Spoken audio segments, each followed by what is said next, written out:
I started quarantine about 10 weeks ago, at the beginning of March.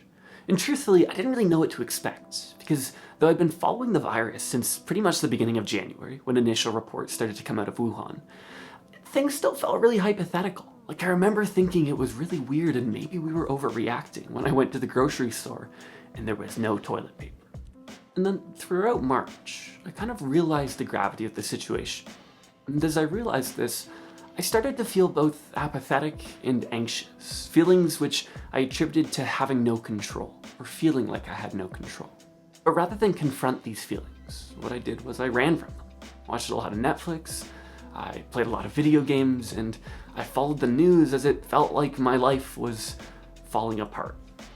And then, as many of you will know, I joined a project where we were building a ventilator in a month for a competition. And it was awesome.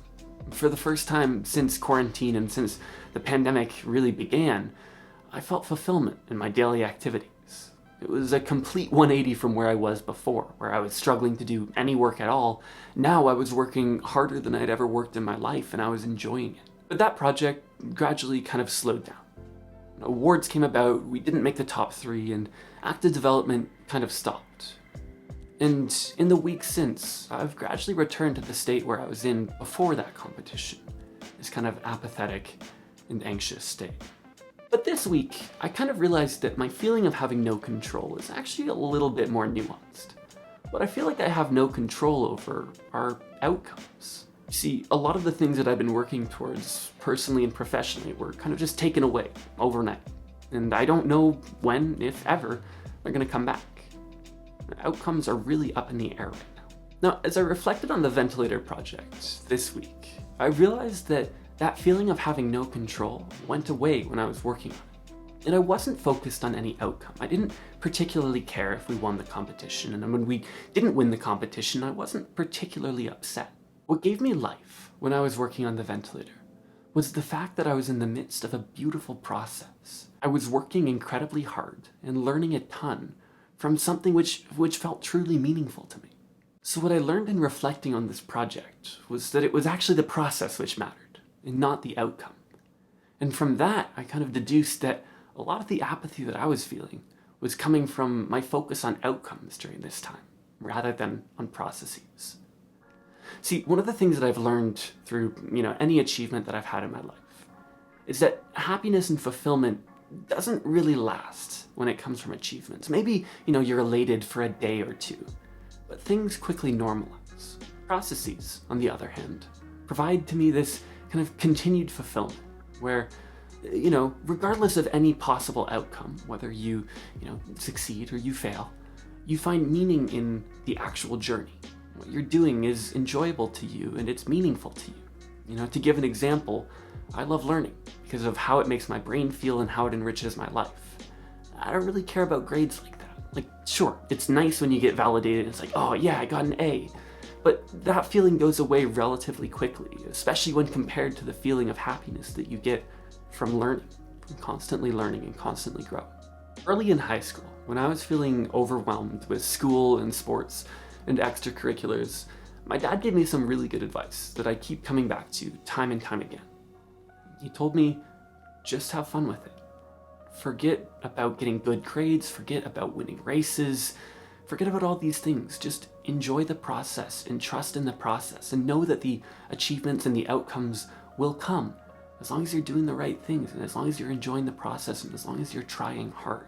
To me, this was a hugely freeing concept because I could stop thinking about, what are my grades going to be this semester? Am I going to win this? I'm going to win that.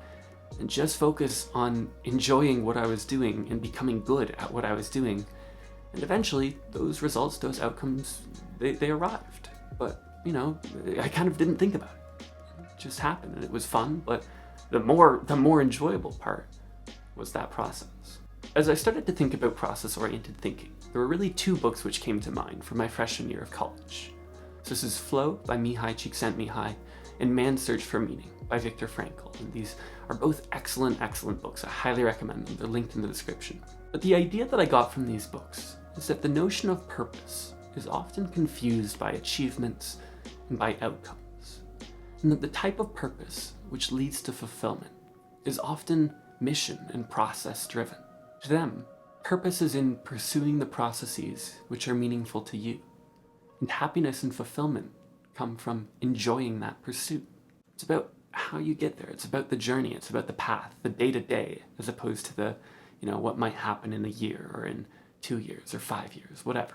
And in remembering this, I realized that though I might have lost a lot of, control over outcomes in my life, and there's a lot of uncertainty with that, I still have a lot of control over the processes in my life. And I'm very lucky to have that control, because a lot of people just don't right now. Now, I want to be clear, I'm not presenting a panacea for solving the mental duress that we're all under. Life is not good right now.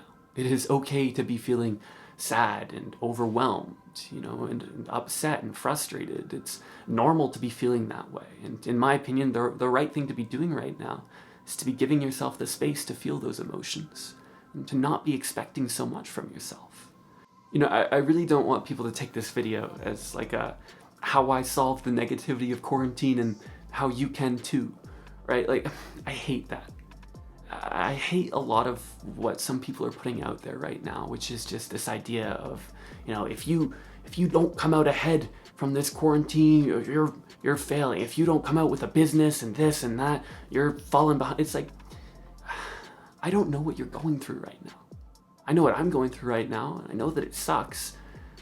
I'm having a hard time solving that for myself. I haven't done that. How could I say that I've solved that for you? How could I ever, judge you? What I've been able to do is just lighten the load that I've been feeling a little bit by refocusing away from objectives, away from, future achievements, future whatever, future outcomes, and focusing in on the process and focusing in on controlling what I can control.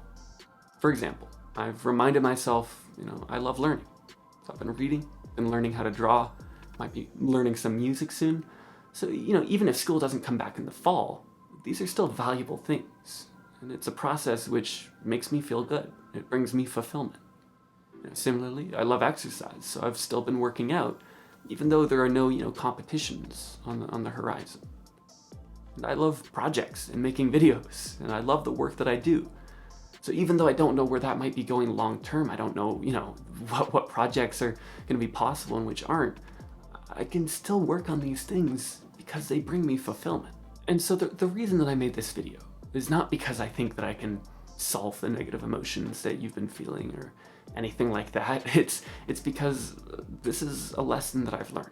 And it's been a really helpful lesson for me to learn right now. And it's a very good reminder for myself to focus on the process and the things which I can control, rather than worrying about the outcomes and the uncertainty involved there. So the other reason that I wanted to make this video is I wanted to put my voice out there, kind of in contrast to some voices that I've heard, and say, you don't need to come out of this with $1 million startup. You don't need to come out of this having learned, the equivalent of a collegiate degree. You're not wasting your time by giving yourself space to feel your emotions, okay? It's completely normal. It's completely healthy to be doing that right now. It's completely normal and healthy to not be at 100% right now. And you don't have to be comparing yourself right now to the people who, at least on social media, look like they've got it all together and that they're being super productive and super happy and whatever during quarantine. Maybe they are, but we're all at different spaces emotionally. And I think it's really important that we respect that and, we make room for that. And we allow ourselves to be where we truly are, and to give ourselves the time and the space to feel our emotions and to deal with them so that we can move forward in a healthy and productive way. So I want to leave you with a quote from Viktor Frankl's Man's Search for Meaning. And if you don't know the context behind that book, Viktor Frankl survived multiple concentration camps throughout the Holocaust. And he writes about facing adversity and finding meaning even in the most dire of situations, facing far more adversity than I can even imagine. So the quote is this: "Everything can be taken from a man but one thing, the last of human freedoms, to choose one's attitude in a given set of circumstances, to choose one's own way."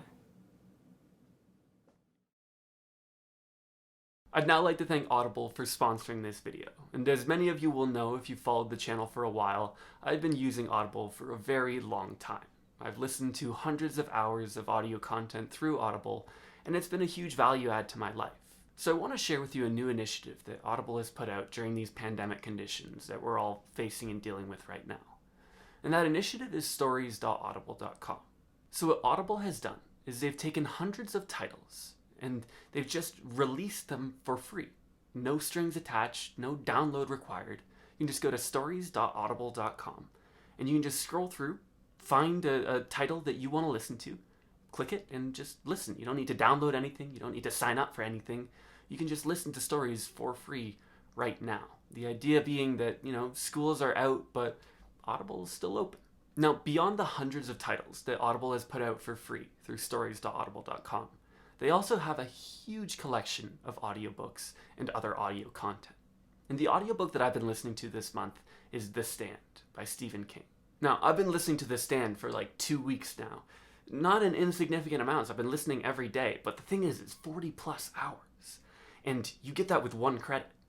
So I've been listening for weeks and hours every day, and I'm not done this yet. And it's been so entertaining and it's so well read.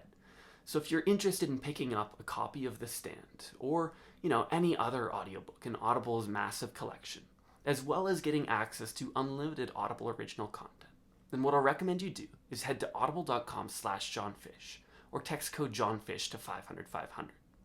This is going to get you a 30-day free trial. It's going to get you 1 audiobook in their massive collection, and it's going to get you access to unlimited Audible original content. So that's all if you go to audible.com/JohnFish or you text code JOHNFISH to 500-500. All right, thank you so much for watching this video. I hope you got something out of it. Bit of a weird thing. I'm going to be shaving my head tomorrow. I just figured, it's a good time to do it. I've always wanted to do it. I have no idea what my skull looks like. I don't know. We're going to be raising money for a charity in doing so. So I'm going to be streaming it live on my Instagram, and I'll be raising money for a charity called Give Directly.